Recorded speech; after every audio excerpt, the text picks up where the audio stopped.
కోలుకున్నారు. ఈ సంవత్సరం ఈ గవర్నమెంట్ వచ్చింది, కనీసం గిట్టుబాటు ధర కాదు కదా, కూలీలు కూడా రావట్లా.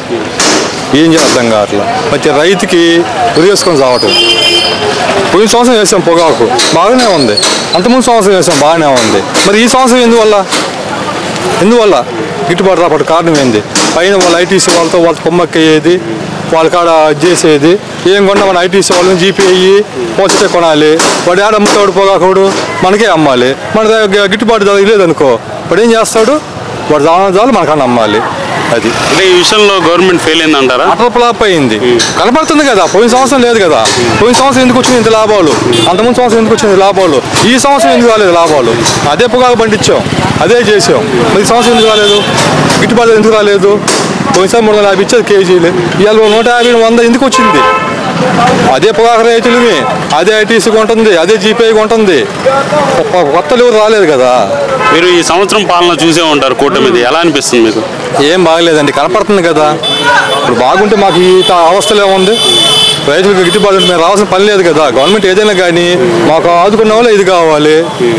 ఇప్పుడు కూటమి ప్రభుత్వంలో పవన్ కళ్యాణ్ గారు ఉన్నారు, ఆయన పాలన మీకు ఎలా అనిపించింది?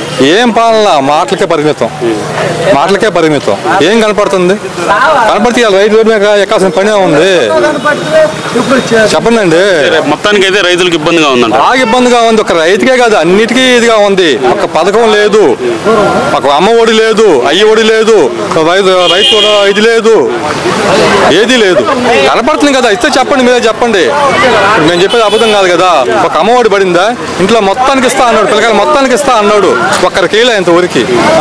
ఇప్పుడు రేషన్ బియ్యం ఇంటికి రావడం కరెక్టా, లేకపోతే మనం వెళ్ళి తెచ్చుకోవడం కరెక్ట్ అంటారా? ఇంటికి రావడం అంటే తెచ్చిపోయిస్తే పర్ఫెక్ట్గా, మన ఇంటికి వస్తే వాడు భయంగా ఇస్తాడు మనకి. వాడికాడ మనం పోతే వాడు చెప్పి మనం చేసుకోవాలి. బెదిరిస్తున్నారు, డబ్బులు ఇస్తే తీసుకోమంటున్నాడు, బెదిరిస్తున్నారు. అంటే గంటలు లైన్లో నించోవాల్సిన పరిస్థితి ఉందంటారా లేదంటారా? గంటలుగా నుంచున్నా కూడా వాడు చెప్పిందే ఇది అవుతుంది. అదే మన ఇళ్ళకి వస్తే వాడు మనం చెప్పిందే చేస్తాడు. భయపడేవాడు కాదు, భయపడేవాడు. ఇప్పుడు వాడు భయపడతాంలా. వాడు ఇంటికి పోయేస్తే మనం నిలబడుతున్నాము, నీకు రేషన్ లేకపోతే మేము డబ్బులు ఇస్తామంటున్నారు.